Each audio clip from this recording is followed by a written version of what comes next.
and this is a great opportunity to kickstart. I'm having another Yeah. event, Gloria, and I will let you know what it'll be, but it'll be here at the farm, kind of going more in depth. I know we have an hour together, which is great, but I'm going to go more in depth and have food and really go in depth on what my Ghana experiences were. And I think Mary will be featured because she was there for part of that. And yeah, Oh, it'll be more of a good. deep dive. So this will be a little kind of a A entry point, teaser. and then we'll exactly it'll be a teaser, and I we'll love it. dive more deeply in. Hey, Shelly. Absolutely. Shelly Michelle is here. All right. Well, good afternoon and welcome. Thank you so much for joining for our Black History Month edition of Let's Talk Black-led Food, Justice, and Cultural Preservation with Cuba International, and our great and wonderful friend and community organizer and advocate and elder and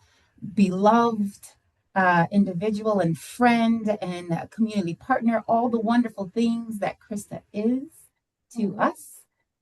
So thank you so much for being here and for choosing community and choosing this opportunity to share this space and for making time to engage with us in conversation that is important. And we love to have conversations like this with the Community Foundation. But before we begin, I want to ground us in this space that we will share together and that we are about to share. It's a space of learning. Yes, it's a space of learning, but it's also a space of reflection where we'll have time to think and have dialogue and discussion.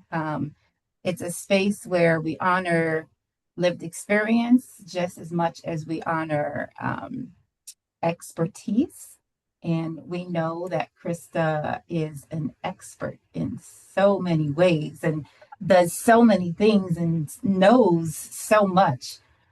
So we honor her in that way. So bring your curiosity, your questions, your openness, all of these wonderful things. I mentioned that this is a Black History Month. Let's talk. And unfortunately, we weren't able to have it during the month of February because Krista was doing something so important, becoming a Ghanaian citizen. Um, so we had to reschedule. So again, we're so thankful for you all to be here. So as we recognize Black History Month, it's important that we move beyond celebration into understanding. What Krista said earlier, every month is Black History Month. Every day is Black History Month. We live it and we shape it every single day in the work that we do. And when we talk about food, we're talking about more than just nourishment, right? We're talking about more than just chicken and potatoes and vegetables. We're talking about land. We're talking about labor. We're talking about uh, traditions, survival, resilience, um, innovation, all of these wonderful things that Cuba International um, represents. And we're so thankful for them. And I'm so grateful and delighted that Krista said yes. Krista Oh, said yes for sure. being here. And it's totally a big, it's a very big deal. So today's conversation is it sits at the intersection of history and meeting present day leadership, and which is why Krista is perfect for this opportunity. So, Krista you can read all about her on Cuba International's website. She has a long bio with all the wonderful things that she's been doing for the community and all the great things that she's been doing in Ghana. She was gone in Ghana for a whole year. um, she is serious about the work that she does. Like she comes and she plays no games. So it's truly an honor to be in conversation and to uplift the work of Cuba International. And like I said, it's not just about food is about reclaiming who we are. It's about reclaiming our relationship to land, our relationship to culture. It's preserving culture, which is why this Let's Talk is called cultural preservation. Um, so, on that note, I am going to pass it on over to Krista. She's going to lead us through some dialogue, discussion, let us know about all the wonderful things that she's been up to, and then we'll have a chance to do a great a Q&A. We ask to engage with us, like we don't like really talking at people, but if you have questions, feel free to ask questions or just throw them in the chat. I'll be monitoring the chat. If there's something that you don't necessarily want to write in the chat, you can private message me and then I will ask that question. There is no question that's a silly question or a dumb question. Um, please just engage with us. So, on that note, I would like to welcome Krista Nunez, my personal friend and sister, and I am fangirling right now. I am Ooh, totally back Krista's at fan. So you. yeah, so thank you so much, Krista, for being here today and sharing your knowledge.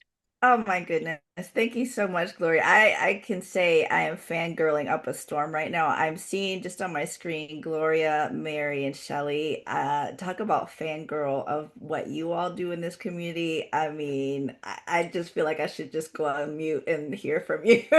But next time. So thank you for this amazing opportunity to be. I feel like I'm sitting here with family right now.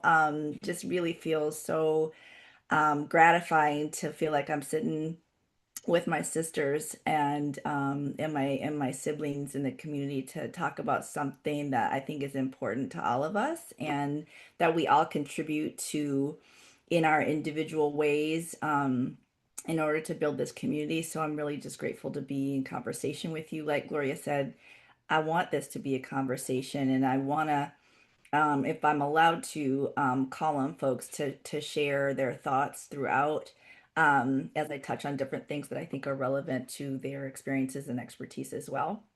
So we'll definitely keep it loose. I want to start with a land acknowledgement in keeping with Black history. We have for hundreds of years been in deep connection with Indigenous communities in this area. So I'm going to read something that I have prepared and invite any comments or additions or modifications to what I'm going to share, and then we'll jump into the presentation. So the Learning Farm, Cuba International, community foundations, and all the private homes, farms, business offices, educational institutions, and the public spaces of the Finger Lakes are located in the unceded traditional homelands of the Gayakono, one of six Haudenosaunee nations. They are continuing the process of reestablishing themselves in the region and collaborating with their allies to promote empowered land relations on homelands for their tribal members. Please see the Gayakono Learning Project and the Cayuga Share Farm for more information about that work. The land legacies of the Finger Lakes also hold Black land histories and immigrant land histories. Please see me after for any more information that you're interested in and how you can support the diversification of rural land holdings for Indigenous, Black, and immigrant communities in the Northeast. I share that because um, the work that we do at Cuba um, really tries to weave in these historical um, acknowledgments, making sure that we have at the forefront of our work what happened and how that ties into what we're experiencing today and what we're doing to address those things in our daily work. Um, I recently had the non-pleasure of receiving a termination letter from the USDA terminating our $1.7 million grant that we received from the Farm Services Agency, a department within USDA for our land access grant. And that letter, which I can share with anybody that's interested, shared a bunch of silly things like you do DEI, that's illegal. We're going to pull this funding because that's you focus on immutable characteristics, which is racist, and you do reverse discrimination, blah blah blah. Um, but it caused, I mentioned this because it was a really interestingly phrased attack on history. And it was phrased in a way that erased realities that not only our ancestors experienced, but we ourselves also experience the repercussions and consequences of today. And basically said, you're making stuff up. You by focusing on these things, you are negating the reality, which is all that is over, and we're in a new day, and you can't address real history. So we're dealing with that, thinking about litigation, really not gonna just sit down and allow them to erase history and erase current present day realities that we face.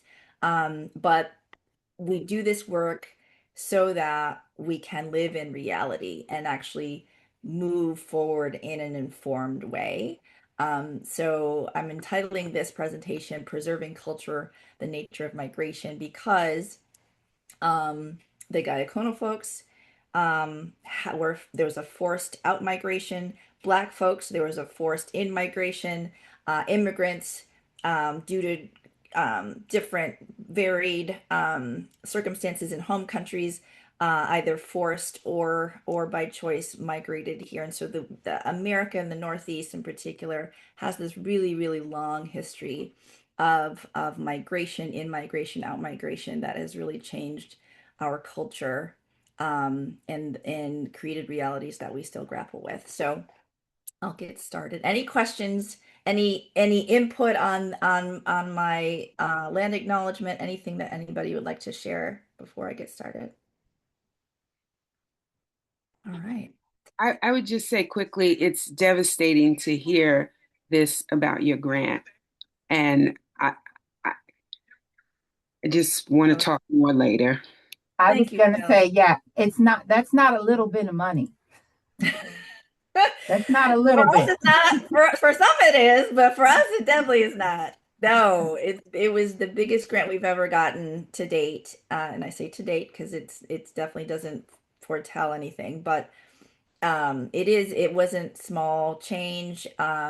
We only were able to retain everybody that we currently work with and employ because we saw this coming over a year ago and have been working to replace every single cent of federal monies because we knew what was going to be coming down. So we were ready for this. Doesn't make it any less of a blow and any less devastating and disheartening. Um, but we are moving forward. This is not going to sink us. But thank you, Shelley. I appreciate that. And Gloria, Yeah, thank you.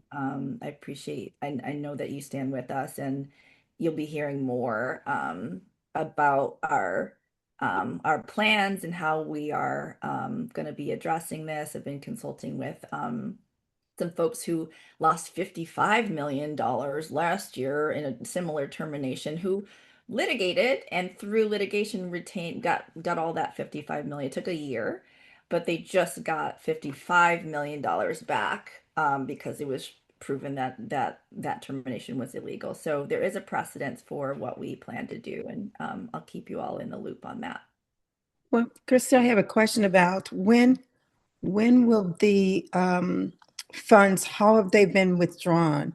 And is that current? I mean, what's the timeline around it?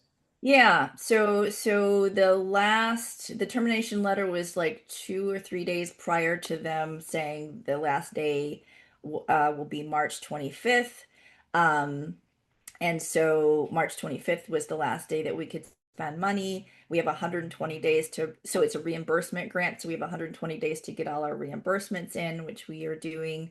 Um, and it was a reimbursement grant. So it was one of those things where we had to spend out the money in order to get those funds back. And we submitted on a quarterly basis. So we would every quarter do our reporting and then submit for reimbursement, and then we would get reimbursed. at the beginning of the grant during the Biden administration, those reimbursements were regular and easy to navigate in terms of turnaround. And as that regime change happened, things slowed down. There was a lot more internal to USDA. We went through, and I don't want to take up all your time with this, but this is important because these are the impacts and these are the things that we're grappling with in order to preserve culture and serve the communities that have asked us to do specific things with regard to land access. So um, I'll just say that we had purchased land. This is a land access grant. We wrote in the budget, we're going to purchase land. And an example of how this all began to become derailed was we lost several rounds of liaisons. So a lot of the folks that we were working with got fired. There was a whole round of firing within the USDA.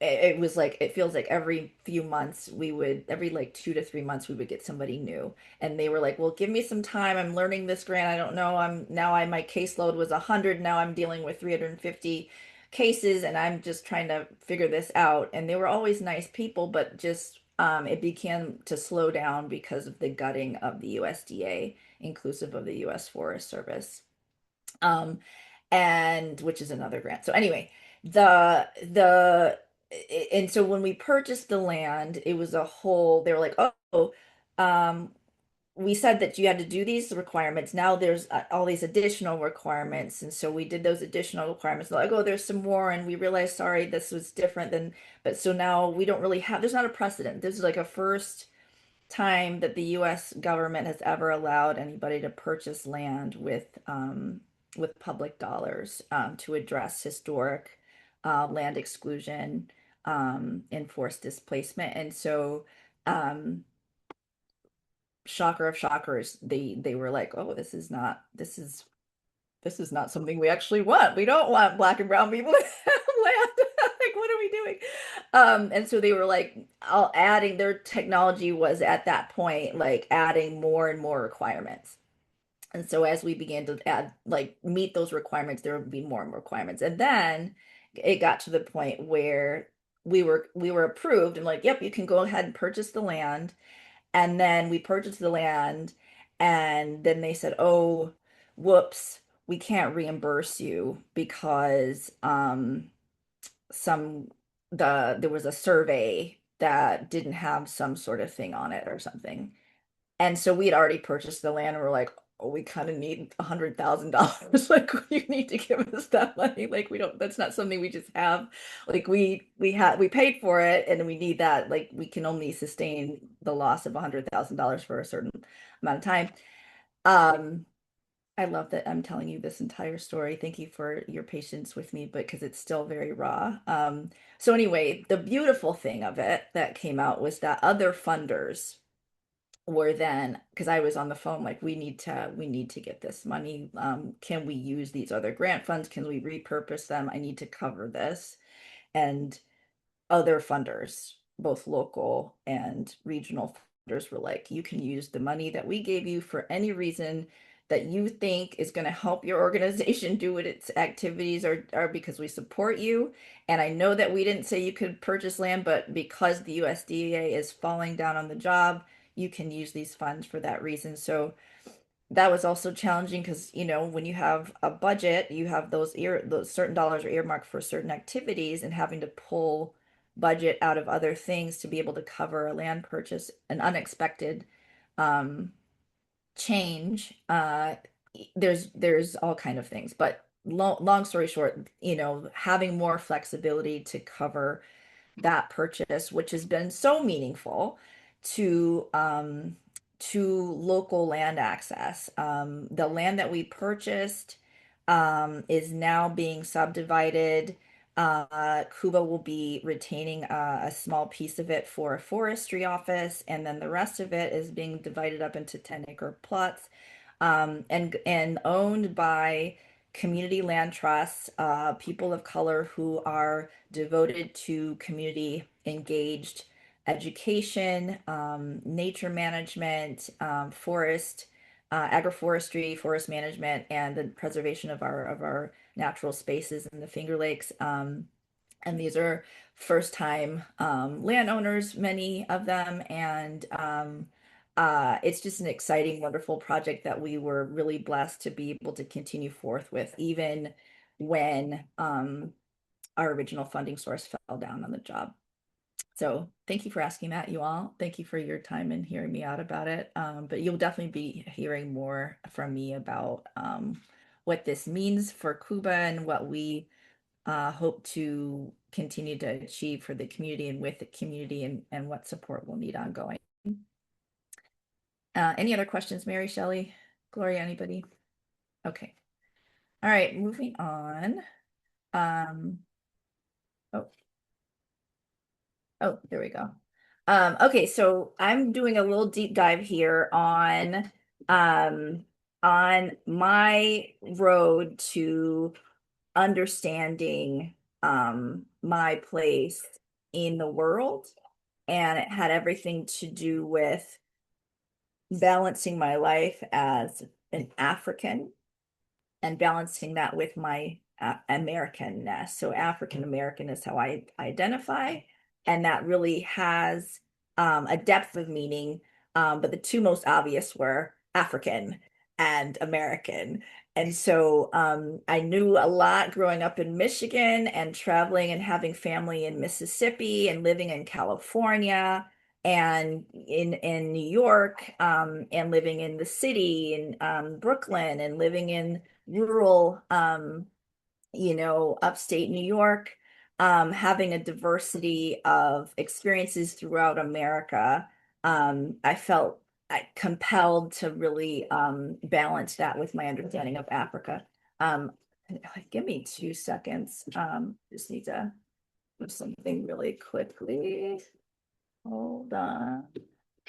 Where are you guys? Hold on.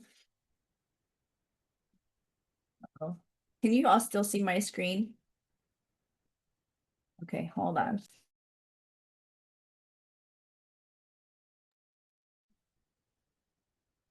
Yeah, it just went away. Okay, I'm back. All right, so sorry about that. Um, I am going, there we go. Sorry, I was having some technical challenges. So, oh, where am I? Okay, there we go. So I started that journey years ago through a simple ancestry.com DNA test, sort of like, where did my people come from? Talking to my uncle, who was our sort of record keeper and our family tree builder, like, where did those folks come from? And I had a basis for understanding my folks, my people. And I'll show you some pictures later of some family photos that I appreciated, that my relatives had aggregated over the years. And a lot of them had folks standing next to horses and standing next to these plows and standing in fields. And it's like, wow, I grew up in, um, sort of lower to middle class suburb in near Lansing, Michigan, and my mother and I lived in apartments and condos and things and townhouses with minimal outdoor space. I had kind of grown up at one point across the street from a beautiful swamp kind of wetland area, and I was in that because I love nature growing up. But very minimal agriculture in particular. But I knew, you know, in the past 20 to 30 years that, wow, my family has this really deep history. And we'd had family stories that were shared over the years around what brought us north. All my family, both sides, came up from the Carolinas and Mississippi area, Louisiana, up to Gary, Indiana, in East St. Louis, to work in steel mills and to be house help. And I knew those folks came from rural areas, but we just knew sort of regionally. Me and my cousin would be like, okay, I know everybody's from down south, but and I guess that they were working as agriculture folks down there. But the stories of owning land and hearing over the, kind of listening in on conversations like, are y'all coming down? We've been paying the taxes on this land for a while. Does anybody want it? And our cousins, me and my cousins, like, no, we're not wanting any land down in Mississippi. Are you kidding? Nobody's gonna live down there. And because there had been this stigma growing up where, starting with my mother's generation, her great grandmother and her grandmother would do sort of yearly visits down to Mississippi. And my mother and her siblings would be like, we want to come. And they were like, we will not be going down there in the 1960s. We will go because we want to see family, but you definitely are not. We don't want you exposed to that. And so that sort of that um that fearfulness and that terror that was real in Mississippi during the time of my mom growing up sort of percolated up into earlier or later in younger generations where we just never felt that connection to the South. And so that DNA test sort of like expanded my purview of what our African experience was in America and kind of took me beyond the shores of America back, at least on paper.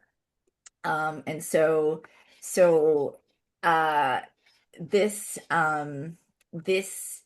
entry point kind of dovetailed really well when I wanted to go back to school and get my PhD, and as a means to understand better how to serve my community, how to understand African Americans' place in the world and our heritage and our sovereignty on land, and acknowledge the power of our knowledge. Um, Applying for a Fulbright as part of my funding, and not just using that funding to sort of check a box and say, okay, I got my funding, and that way I can do my research and then I can get my dissertation and move on. But as a means to deeply engage my personhood and my own culture as an African. And so I don't even think before I went to Africa that I really felt comfortable and firmly seated in being able to say I am an African, because of um, the distance between myself and the history of those ancestors coming from Africa, and feeling also like Africans, people who are from continental Africa and who actually were born there, those are the Africans. We are African Americans. We always have to have that America tagged onto it. And it wasn't until I got there that hearing continental Africans, Ghanaians in particular, say, you are absolutely an African. It is obvious to us you are an African. And then there's also another side where they call you white people. We'll talk about that later. But I think understanding my Africanness was supported by this sort of family history, then building on that with some DNA tests and seeing the regions in Africa where my ancestors came from, and also seeing the regions in Europe where my ancestors came from, because that's my racial makeup. And then building on that through Cornell Global Development as an entry point to apply for funding to take me and my family to Ghana for research. And so culture, I am saying, is this money fluff dandelion, this idea that there's all these different, if you hold a dandelion that's gone to seed, there's all these different seeds. And if you blow on it, you can see how they disperse and they can go a million different directions. And there's a million pieces into this one entity. And so, but all you really need is this one seed, and it can make this whole nother plant. And that plant itself does a million different seeds, and it has this way of growing you and allowing you to you know find one thing that you can understand something better, but it opens up a whole new world. And I list a few of those sort of entry points. um, for me, it was partnering with Cha Cha. Big shout out to Yao Foley here. Cha Cha from Endor Eco Village. He's been a farmer here, a pillar in our community for a number of years. Just got his US citizenship. He comes from Ghana originally and has been here for a number of years. He is an expectant father, will be a father, it looks like later this week with his first child. And so he comes from the Volta region of Ghana and is identifies with his Ewe tribal culture. And so learning Ewe here in Ithaca in preparation for my travel to Ghana was a wonderful way to embrace a language that my African ancestry didn't identify Ewe as a possible, at least on my matrilineal side. I'll talk about that a little bit later, but just speaking Ewe and kind of learning the alphabet and learning how to say certain words felt familiar, and very like my mouth could form the words. And he would constantly say, "Well, you're picking this up really fast." And I'm thinking, somehow this language was either a derivative of another language that my answers, but like something about it felt very safe and very me, like felt very close to a language that I feel is in my blood. So language, movement. I have a really quick question. Sure, sure. Go ahead. So for the DNA testing, I know there's so many different ones. Yeah, yeah. Did you do the African one where they can actually pinpoint your tribe through the Yeah. mom's trait? Okay. Yep. Yep. I did that one. I just did that one. In fact, I had a friend come to Ghana while I was there with my kit. I had ordered the kit knowing that Okay. my friend was coming to visit me in Ghana. I ordered the kit. She picked it up from my house here, where it was delivered, and then she took it on the plane with her, took it to Ghana. I took the test. She took the test back with her and then mailed it from the US. Got So it. that's how that happened because I didn't know how um I didn't know how important tribe was. And I think the sort of understanding how artificial those country delineations are, in terms of how sort of colonial powers divided up Ghana arbitrarily, and how those lines still generally sort of exist today. And there's work right now to kind of open up Africa and make it more not reflective of what the past was in terms of tribal, but like, you know, with less regard around the strictures of national borders. Anyway, so but when you get there, you understand tribe is what people go, okay, well, who are your people? Where, like, Yeah. who are they? And so I was like, oh, tribe, I need to know my tribe. And so then I was there when that happened. I took that, and so because I'm not male, I was not born male, I'm not male. Um, I could only do the matrilineal because Yeah. scientifically the patrilineal has to be either your father or your brother, neither of whom came to Ghana with me. I saw my brother, and my father is moving anyway, so he's coming and I'll get that done, but I couldn't at that time get that done. So I did my matrilineal, and lo and behold, there were four tribes. That's the power and story of America. My African friends were like, "How do you have four tribes?" Like, what? And like, no, and Pete had one. Most people, in fact, the people at African Ancestors, like most people have one or two at the most. You had four.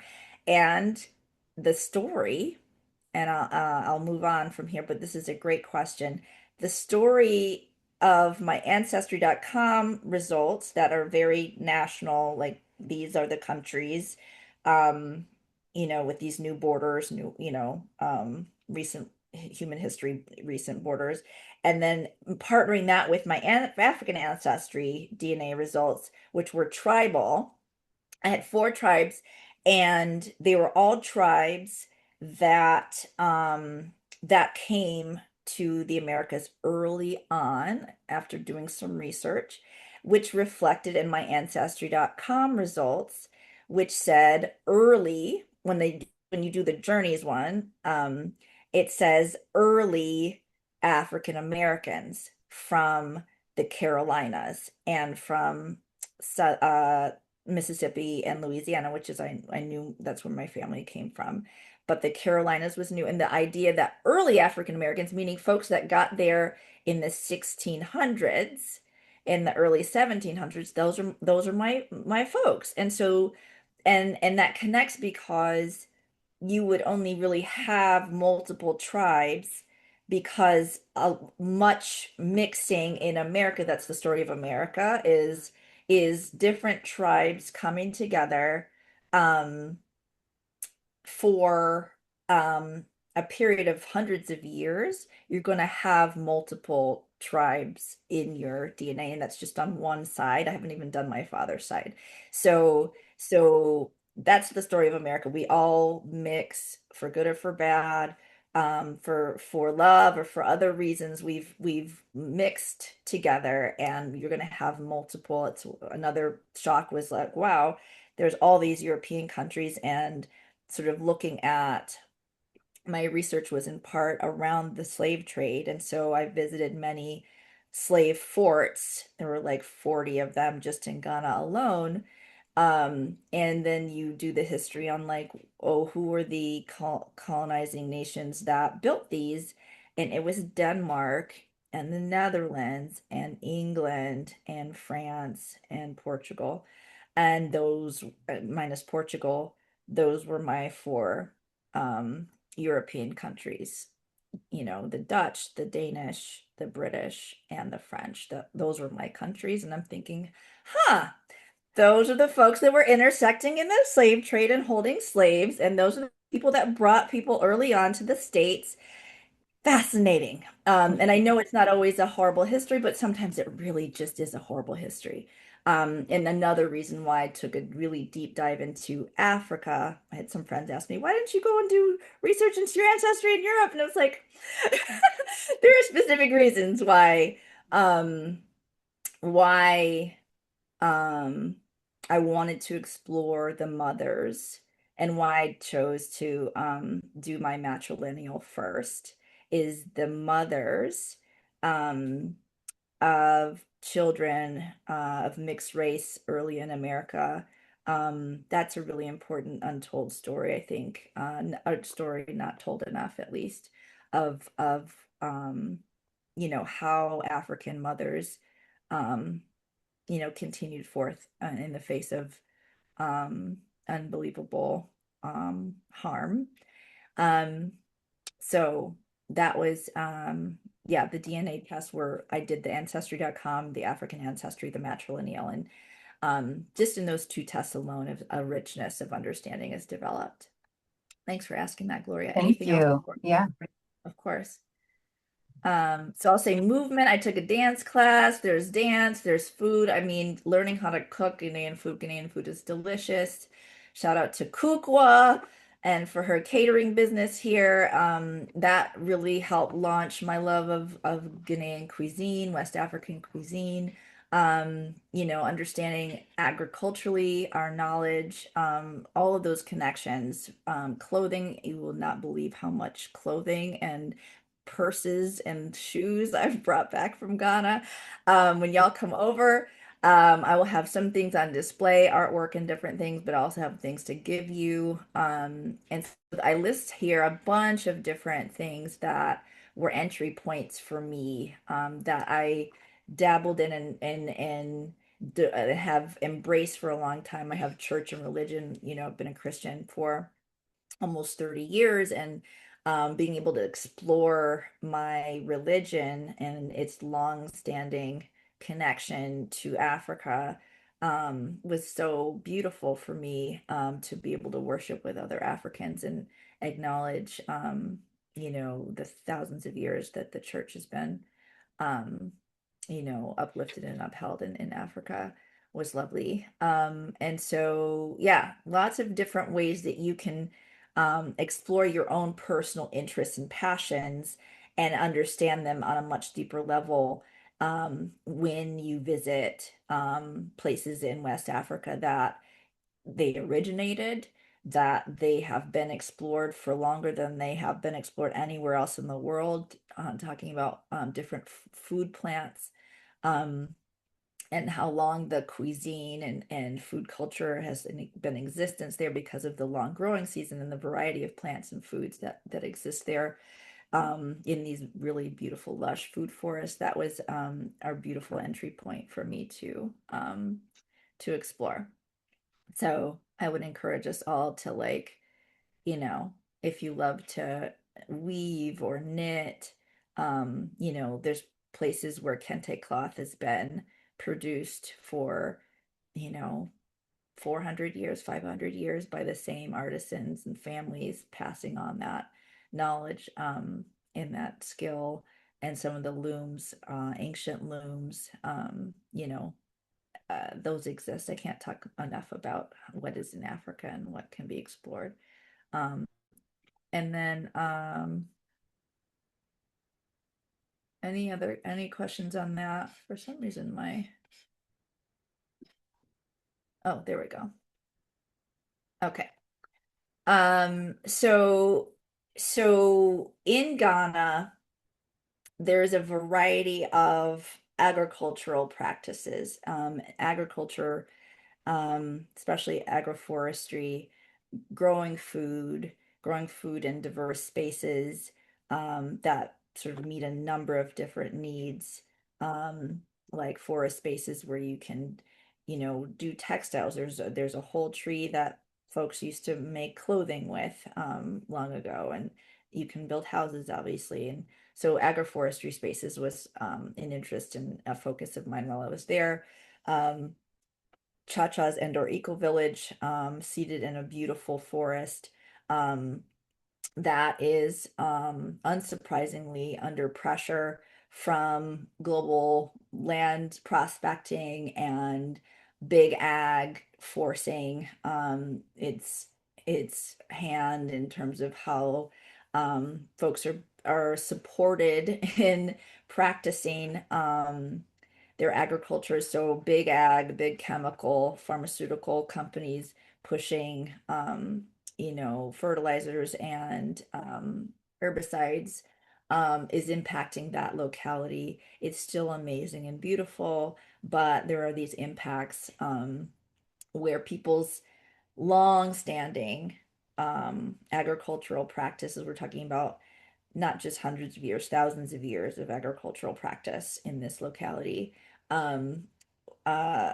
are being threatened because you'll see people along the road kind of spraying, um, and they're spraying agrochemicals to mitigate some of the insects that will attack corn or other things that are being planted. And so, speaking to one of the chiefs in a village nearby, one of the forests that we were visiting, Chacha and he were kind of lamenting the loss of this particular beetle, whose larva had been a delicacy for generations, where people would find this larva, they would roast it, they would even roast and eat the beetles, and that this one delicacy that was so delicious, the way they were describing it was like, I want to eat that. I don't normally eat larva of any kind, but like that sounds amazing.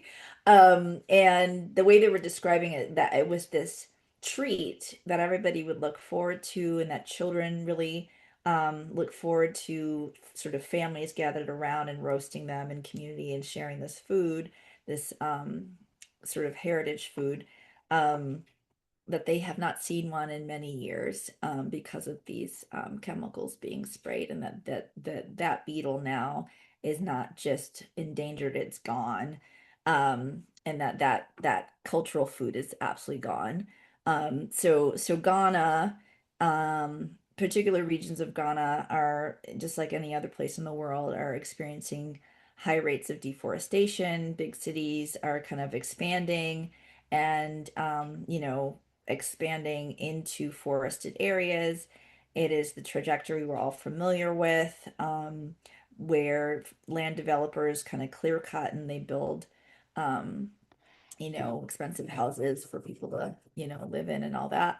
And also the pressures from agrochemical companies there. So Africa is one of those places where more and more people are just like us in America, waking up to the harms of rampant, unchecked capitalism, where the priority is always profit, not really any regard for people or planet, or ecology or anything. It's just making money. And so they're a lot quicker, I think, than us in beginning to limit how those impacts happen. And it's still just it's a trajectory of education. But it's one of those really diverse, ideologically diverse places where you hear proponents of sort of, American ways of doing things where they're like, America's so good at so many things, and we're gonna follow what y'all are doing. You're so good at this, and you know how to make money. We're gonna dig ourselves out of poverty, and we're going to do it by getting bigger and bigger and bigger, and building up the big businesses and doing factories and doing industry, and growing a lot of food and exporting it, and sort of that same kind of talk. And then you have on the other side people who go, that is not the way that our ancestors did it. That's not healthy. That's not the way that our culture does it. Our culture is wise. We have always looked at the environment and allowed the environment to speak to us. We've known for generations upon generations how to read the natural environment and understand that these ways are preferable and these ways are harmful. And we have ecologists in Africa that are going, no, no, no, we will educate our policymakers and our representatives so some of these chemicals and these practices are mitigated in ways that protect our forests and our farmland. So um, different practices, and lots of sort of diverse ways of thinking happening in Africa, not surprising. And so um, one of the entry points for me early on, it's sort of happening at the beginning of my PhD studies, was working with Davi Mosey and Christine Barksdale, and Anna Goldsmith on this idea of bringing young people to Ghana, because Ghana is this wonderful, easy entry point, very accessible entry point to Africa. And so we had talked about bringing groups, and are still stewing on all of that, but that was sort of an impetus for me, because I know I'm not alone, in saying that our young people are, they not only hold our hearts, but they have captivated our imagination in terms of what's possible for our future. And knowing that when we invest in young people and children, um, and expose them to different opportunities to engage their own humanity and their own understanding of themselves, and really build their capacity to see their lives, and their future is unlimited, and to really place in their hands, the ability to understand different things and different peoples, and have, geographic literacy, and feeling connected and having communities in multiple places. It opens up our lives, because um, they can then create a world, that's much better than the one that we're inheriting. And so this idea of helping young people travel, um, I wanted to make sure that, when I traveled, it was with my children, and it was with my partner, my husband, who could help me, expose and support them to all the great things that Ghana has to offer. And um, I'll be sharing more in the future about what their experiences were, and give them an opportunity to kind of speak to what they learned and what they enjoyed and what they didn't enjoy, because they're also individuals and have their own experiences too. Um, so that was important. How are we on time? We have about, we end at 1:30, right? Let's see. We end, it's 12 to 1, so we end at 1. Oh, we end at 1. Oh my gosh. Okay, so we have Yeah. 9 minutes. Oh, okay. All right. Krista. Okay, so this trip to Ghana, my work in the US, um we're all part and parcel to this overall goal, to test my theories around what life really is about. It was very started out very big picture. What really is life about? Um, and for me, spiritually,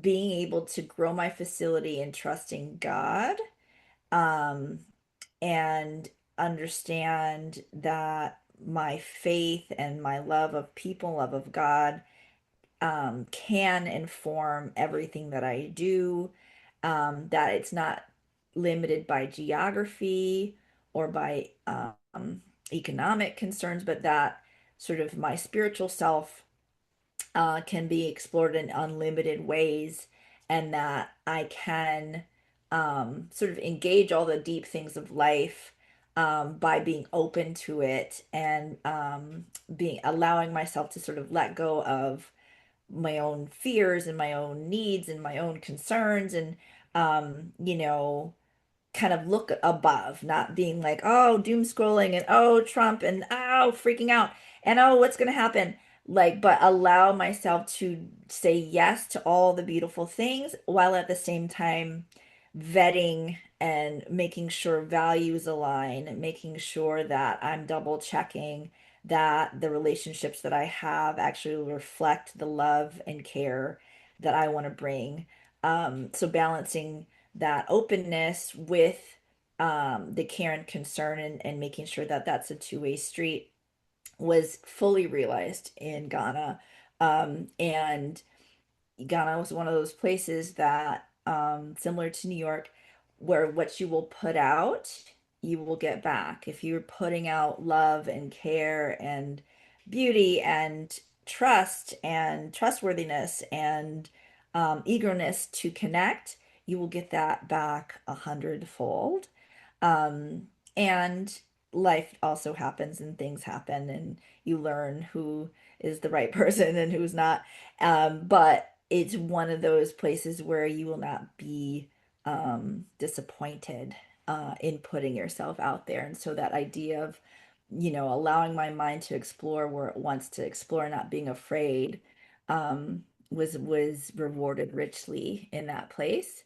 And so I'll just say eat, wear, touch, make new manifestations of your culture. Before I left, my friend Michelle Seneca, and her partner Stephen Henhock came over, and they gave me this beautiful pouch. And they said, carry this with you. This is our cultural reminder of the protection that is on you. And you make sure you have it with you and you bring it back. And so I had this purple pouch, and it was full of things that they had put in there. And then Michelle said to me, touch everything, Krista, taste everything. And I was like, wow, because she said that's how she felt coming back to her homeland as a displaced Indigenous person. She was like, I'm just tasting, touching, embracing everything. And she's like, when you go to Africa, I want you to do that. And I was like, I am going to do exactly that. And it was, I ate everything. You all will laugh. Mary's laughing. Um, Pete, I made Pete eat stuff that he was like, I am not comfortable. I don't like rodents. You know how I feel about rodents. I'm not eating this. And he ate it, and it was delicious. And we were like, we love, this particular rodent that's a delicacy there. And it I'm was just sorry, did you say rodents? Am I hearing correctly? it's a type of very large rodent. Oh my God. I'll explain more, but it's unbelievably delicious. And were it not for this idea, like touch and taste everything, it's gonna be all right. I probably would have been like, oh no, thank you. But I was like, I'm gonna eat that. And I was like, oh, it tastes like pulled pork. This is on jam. Like, why wouldn't I eat this? So yes, rodent. We ate a rodent. Yeah, that happened. And what else? Understand that you'll be transformed in unexpected ways. I talked about that. Um, you know, um, my research, I'm working my dissertation right now. Pray for me. Trying to be done by the end of this year. and it really will highlight a little bit of agriculture. It's definitely much more leaning into how African diasporans like African Americans and Afro Caribbeans and people from South America are engaging with indigenous Ghanaians on agriculture and other type of enterprises and actually developing relationships. So that's what my research is on, but really sort of looking at Ghana and different agricultural spaces as spaces of cultural interconnectedness, of not just growing food or developing businesses, but spaces of what I'm calling social technologies, where people actually come together and figure out the best ways to work together. What do we need to do? How do we need to behave? What are some of the agreements? What are some of the behaviors and practices that we need to hold that engage with our histories and our cultural our ancestors and how they treated each other when they would come together across culture, so that we know how to be social together again, as people who are reconvening in Africa. Um, and so looking at this sort of, irrigation methodology that originated in Africa, which many did, this is not just a space for growing plants, but it's a space for our people to come together in harmony, and for care, mutual aid and care. And so, oh, we can talk about O'Bruni. We don't really have time to dig into all of these. But like I put a few uh um different ideas in here about language and some agroforestry. I'll have to do this again. When you all come over, I'll go more into this. But I'll circle back to where I started in the beginning. And that is knowing where you came from, who your people are. And it's a multifaceted tapestry of beautiful, ugly, hopeful, depressing um, realities that make us who we are. And the more we talk about them, the more we engage them, the more we explore them, the more rich our lives will be. And shout out to my mama who's over here in her afro, um, who supported me by sending me to school and believing in me. So thank you, Charla. And thank you all. Krista, I know you have a whole bunch going on. We have this whole CLT going on and all that stuff, but I think would be great if you organized, and by you, I mean us, a trip to Ghana. I know if you leave me again and go back, we gonna Leon, have beef. okay. We gonna have like a lot of beef. No, we not having no beef because that's happening, Leon. We good. That All is right. I'm just literally saying. that's happening. All So right. December, everybody listen up. December, thank you for saying that. Thank you, my brother. I love you. Love you December too. 10th to the 20th, we're all going to Ghana. Period. End of story. December 10th, you hear me? I'm not seeing Let me people put that writing on my anything down. calendar right Put it now. on your calendar. December 10th through the 20th. I'm starting to write a budget. Who's going? Who needs housing? Who needs some because plane tickets are not getting any cheaper. They weren't cheap to begin with. I paid about 1,000 a person for a round trip ticket. I got five of these people in my house that had to go. So it was like $5 every time we got on. It's $5,000 just for the air travel. But I'm putting a budget together. Who's going? Who needs what? Where we're going to eat? Where we're going to live? I got a lot of connections. In a year's time, I met so many people who are like, I love you. Anybody that you want to come and bring, I will house them. I will feed them. I might even clothe them. Like we got we and Mary's nodding. She knows. She knows. We know a lot of people who want to see your faces. And so we will make it work. Let's talk, let's have a meeting. I think probably that time when I'm gonna kind of show my album and kind of show my pictures. We can have maybe a time at like a half hour to just kind of onboard everybody to what that would look like. December 10th through the 20th, Leon. I Perfect. want to see your All face. right. Go, baby. Let's. I know we ready. I know we ready. All right. So I think we'll and in the interest of time, if anybody needs to hop off, please feel free to Thank hop off. you. But I just want to allow maybe like a couple minutes for some questions. If anyone had specific questions for you or needed clarification on some things or anything, just wanted to open it up. Anybody? Well, I just want to say, Krista, where in Brooklyn did you live? Oh, I lived in Flatbush, on the corner of Ocean and oh gosh, what was it? Atlantic. Okay. Atlantic Avenue, in Flatbush. And what part of Mississippi is your family from? So Macomb, Mississippi, which is like upper middle part of Mississippi. Yeah, Macomb, big M, little C, big C, OMB. Yep. I know Miss Shelley don't play about her Brooklyn. I mean, she represent Brooklyn wherever she at. Leon too. He hopped off this call, but every time you know they from Brooklyn. You will know. Okay. If they're at a meeting, you'll know where they from. I But love, well, y'all help me. I'm not from Brooklyn, but I lived there. It was my first apartment with my husband, and I felt so connected and so taken care of, by my friends and neighbors there. I loved our years in Brooklyn. We got that's to talk awesome. Brooklyn, Shelley. Absolutely. All right. Well, I want to thank you all for being here, sharing this space. Thank you, Krista, for sharing your knowledge and your experiences. For the pictures. The pictures are gorgeous. And I want to ask you, what is each picture? But in the interest of time, I know we don't have time for that, but I want to thank you for your insight, for your stories, for your experience, and all the work that you continue to do. We are Mm. so thankful for you, and thank you everyone who is watching this recording.